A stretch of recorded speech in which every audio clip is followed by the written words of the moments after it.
आज हम प्रथम पाठ से संबंधित कुछ आंकिक प्रश्न हल करेंगे। इससे पहले की वीडियो में भी जैसा मैंने कहा था कि हम कुछ आंकिक प्रश्नों को हल करके आपको दिखाएंगे। तो शुरुआत करते हैं हम थोड़ा सा आसान प्रश्नों से और फिर उसके बाद थोड़ा कठिन प्रश्नों की ओर हम जाएंगे। जैसे ये पहला प्रश्न है कि दो एक जैसे चालक हैं, चालक गोले अलग अलग हैं, उनमें 100 माइक्रोकूलम और 50 माइक्रोकूलम आवेश है अलग अलग में। इन्हें परस्पर स्पर्श कराकर अलग कर लिया जाता है, तो अब दोनों गोलों में कितना आवेश होगा। इसके लिए पहले तो हमें ये समझना पड़ेगा कि आवेशन जो होता है वो किस प्रकार होता है एक से दूसरे में।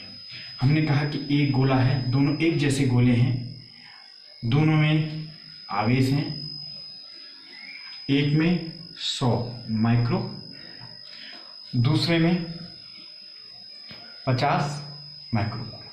अब इनको क्या किया गया, एक दूसरे से स्पर्श कराया गया। अब क्या होगा, जो आवेश होगा वो एक जगह से जहां अधिकता है वहां से दूसरी तरफ जहां कमी है वहां तक क्या करेगा, बहेगा या जाएगा, जब तक कि वो दोनों बराबर नहीं हो जाते, क्योंकि दोनों का आकार समान है।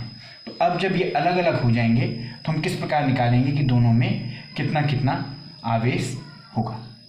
हमें ये लिखा, तो क्योंकि मैंने कहा कि वो आवेश एक से दूसरे की तरफ तब तक बहेगा जब तक कि बराबर ना हो जाए, तो दोनों में बराबर आवेश आ जाएगा।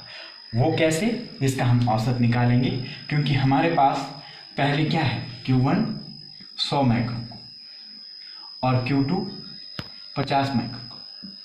तो जो Q आएगा वो Q1 प्लस Q2 का औसत, 100 50 150 डिवाइड करेंगे तो मतलब ये है कि दोनों पर 75 माइक्रोकूलम आवेश उत्पन्न हो। अगला प्रश्न हल करेंगे जो कि वैद्युत फ्लक्स से संबंधित है, जिसमें कहा गया है 5I प्लस 10J न्यूटन पर कूलम के एक समान वैद्युत क्षेत्र में 0.4 जूल मीटर स्क्वायर क्षेत्रफल का एक पृष्ठ रखा है। पृष्ठ से निर्गत वैद्युत फ्लक्स की गणना कीजिए। मतलब देखिए कि एक समान वैद्युत क्षेत्र हो गया इस। अब इसमें कहीं हमने क्या रखा हुआ है, एक क्षेत्रफल वाला ये पृष्ठ रखा हुआ है जो कि 0.4 जूल मीटर स्क्वायर। अब हमने इसका फ्लक्स निकालना है, तो फ्लक्स हम जानते हैं कि फ्लक्स कितना होगा, E.S लिखते थे हम, या आप जिस तरीके से A लिख सकते हैं इसको।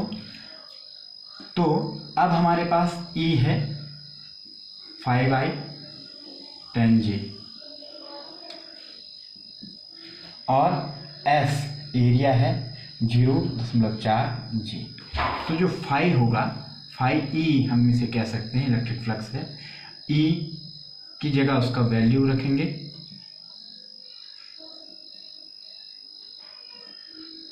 और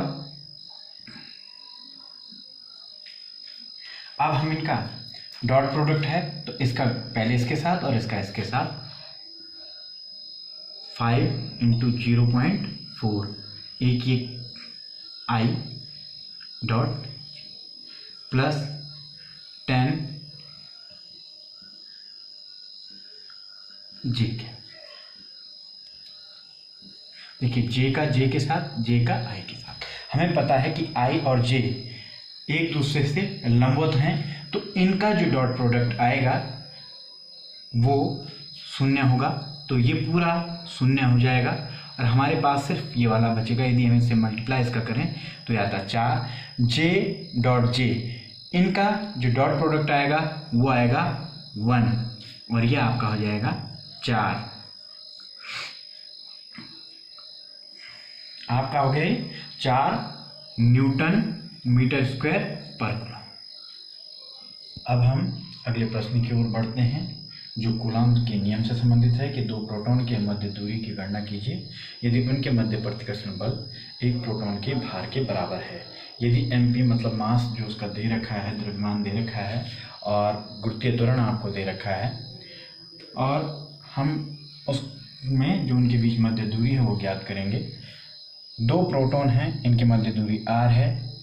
आवेश क्योंकि समान होंगे तो हमने q करके ले लिया है। तो कूलाम के नियम से यदि हम कहें तो इसको हम लिख सकते हैं 1/4 पाई एप्सिलॉन q, 2 हैं तो q² हमें r निकालना, r² हमको यदि निकालना है तो हम क्या करेंगे, ये यहाँ ले आएंगे और इसको वापस यहाँ ले जाएंगे। तो 1/4 पाई एप्सिलॉन नॉट q²/f। अब देखिए बाकी चीज़ें हमें दे रखी हैं, जैसे तो f हम किस प्रकार निकालेंगे कि हमारे पास द्रव्यमान है और गुरुत्वीय त्वरण है, तब जाके वो भार या बल की बात आ जाएगी। तो हम क्या करेंगे, हम इन दोनों का गुणा कर देंगे। गुणा क्या, 9.8। अब इसका जो मल्टीप्लाई करके आएगा वो 16.3 के करीब आएगा, 34 के करीब या 36 के करीब आएगा, या आप मल्टीप्लाई कर सकते हैं। लेकिन पावर 10 की ऐसी ही रहेगी, क्योंकि हम अधिकतर स्टैंडर्ड रूप में डेसिमल कहाँ लेते हैं, यहाँ पे लेते हैं। तो हम क्या करेंगे, अगले फॉर्मेट में इसको 1.63 और 10⁻1 यहाँ पे घट जाएगा, क्योंकि हम 10 का वही मल्टीप्लाई और डिवाइड वाली बात कर देंगे। तो हमारे पास आया इतना न्यूटन बल। फिर हमारे पास आवेश की बात है, हमें पता है कि प्रोटॉन पे कितना आवेश होता है, 1.6 प्लस वाले में जो इलेक्ट्रॉनिक आवेश उसी का कूलाम। ये सब मान हम इसमें रख देंगे। r², इसका मान हमें पता है 9 × 10⁻9 होता है। q² के लिए q का 1.6, सॉरी यहाँ पे गलत हो गया है, 10⁻⁻19, और इसका, और नीचे हमारे पास f जो है, f कितना है हमारे पास 1.63 × 10⁻26। देखिए जो नंबर्स हैं हम उनको अलग अलग ले सकते हैं। 9 यहाँ से 1.6 2 बार है तो हम इसको लिख सकते हैं 1.6 × 1.6, और ये आपका ये आ गया, इसको हम 1.63 या 64 ले सकते हैं। बाकी जो 10 की पावर्स हैं वो अपने इससे अलग अलग वो होंगी। जैसे 9 यहाँ कितनी है, -19 कितनी बार है, 2 बार, -19 -19, ये -26 ऊपर जाके कितना हो जाएगा, +26। ये सारा जितना है इसको यदि हम क्या करें, डिवाइड करके निकालें तो ये आ जाएगा हमारे पास 14.05। और इसको जो मल्टीप्लाई करके हमारे पास आ रहा है, इसके बाद इनको घटाएं, ये प्लस प्लस वाले जुड़ जाएंगे और माइनस माइनस वाले अपने अलग तरीके से जुड़ेंगे और दोनों फिर आपस में घट जाएंगे। तो ये आ रहा है -3। अब देखिए ये क्या है, r², ये भी क्या है, r²। इसको भी हम स्टैंडर्ड फॉर्मेट में लाएंगे। r² = 1.405 × 10⁻, कितना हो जाएगा, फिर एक पावर कम हो जाएगी, -2। अब यदि हम r करें तो इसका क्या हो जाएगा, √1.405 10⁻⁻2। अब इसका स्क्वायर रूट जो निकलेगा वो करीबन 0.118। तो ये दूरी कितनी हो गई। अब अगला प्रश्न है, प्रश्न 4 है, भुजा ए वाले वर्ग के चारों कोनों A, B, C और D पर प्रत्येक पर Q आवेश रखा हुआ है। हमें D पर इनके कारण लगने वाले बल की गणना करनी है। तो देखिए यहाँ पे Q आवेश है, तो पहली बात करेंगे तो यहाँ से A के कारण इसके ऊपर जो बल लगेगा, क्योंकि दोनों समान आवेश हैं, प्रतिकर्षण बल लगेगा, तो कहाँ की ओर लगेगा, FAD इसको लिख देते हैं। दूसरा C पर रखे आवेश के कारण होगा तो इसको FCD या DC जो भी आप लेंगे, क्योंकि डायरेक्शन इधर है तो ये वाला बल इधर की तरफ लगेगा। और B के कारण फिर भी प्रतिकर्षण बल है और इस ओर लगेगा। लेकिन क्योंकि ये इसके साथ कोण बना रहे हैं तो इसके 2 कंपोनेंट होंगे, दो भाग होंगे, एक F C D sine theta, एक F C D cos theta. तो कॉस थीटा इधर की तरफ आएगा, इसका भी F A D cos theta इधर की तरफ आएगा। तो कुल जो बल इनके कारण इसके ऊपर लगेगा, हम उसको लिख सकते हैं एफ। तो हम पहले लिखेंगे, पहला जो सामान्य उस दिशा में है ही एफ बी सी, फिर दूसरा वर्ग हो गया आपका एफ सी डी कॉस। अब देखिए कोण, क्योंकि हमेशा वर्ग का जो विकर्ण और इसके मध्य कोण 45 डिग्री का होता है, तो cos 45 degree F A D, और यहाँ पे फिर कॉस 45 डिग्री। अब देखिए एफ बी सी हमें पता 1/4 पाई एप्सिलॉन नॉट, क्यू इसका क्यू 2 है तो क्यू का स्क्वायर, आर जो इनके मध्य दूरी है यहाँ से यहाँ तक की, वो वर्गमूल 2a है, इसको हम ऐसा लिख सकते हैं। F C D 1/4 pi epsilon naught, Coulomb के नियम से हमें पता है। यहाँ पे भी ये क्यू स्क्वायर है, दूरी जो सी डी की इन दोनों के बीच की दूरी a स्क्वायर है, फिर कॉस 45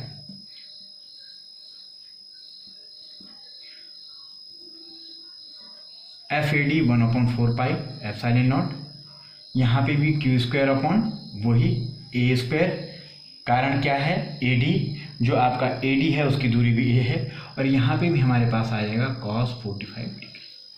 अब देखिए जो उभयनिष्ठ हैं उनको हम बाहर ले लेंगे और जो बाकी हैं वो अंदर रहेंगे। देखिए 1 क्यू स्क्वायर एक बाहर आ जाएगा, दूसरा 4 पाई एप्सिलॉन नॉट बाहर आ जाएगा, तीसरा यहाँ का ए स्क्वायर, यहाँ का ए स्क्वायर, यहाँ का ए स्क्वायर, तो एक ए स्क्वायर बाहर आ जाएगा। अंदर हमारे पास क्या रह जाएगा, देखिए यहाँ पे 1, यहाँ पे वर्गमूल 2 का यदि वर्ग करते हैं 2, दूसरा यहाँ पे 1 जो cos 45 का वैल्यू है वो कितना है 1/√2,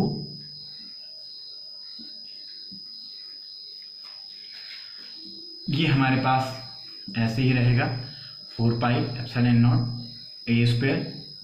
देखिए 1/2 यहाँ पे आ जाएगा आपका 2, क्योंकि हर समान है। इसको हम और बेहतर तरीके से लिख सकते हैं, उत्तर ये भी हो सकता है, लेकिन हमें प्रॉपर तरीके से लिखना है 4 पाई एप्सिलॉन नॉट ए स्क्वायर और 1/2। अब देखिए इसे वर्गमूल 2 गुणा के वर्गमूल 2 लिख सकते हैं, और नीचे वर्गमूल 2 से एक वर्गमूल 2 कट जाएगा तो ये आएगा वर्गमूल 2 आएगा। तो आपका जो f है कितना आया, यदि हमें q का मान पता है, a का मान पता है, तो हम इसको और बेहतर तरीके से निकाल सकते हैं। तो f का मान हो गया 8। अगला प्रश्न, 2 बिंदु आवेश 4e एवं e परस्पर a दूरी पर स्थिर हैं। एक तीसरा बिंदु आवेश q मिलाने वाली रेखा पर कहाँ पर रखें कि संतुलन में हो, किस दशा में संतुलन स्थायी होगा। माना हमने कहा 4e और e ये प्रश्नानुसार कह रखा है, हमने माना x दूरी पर q रखा हुआ है।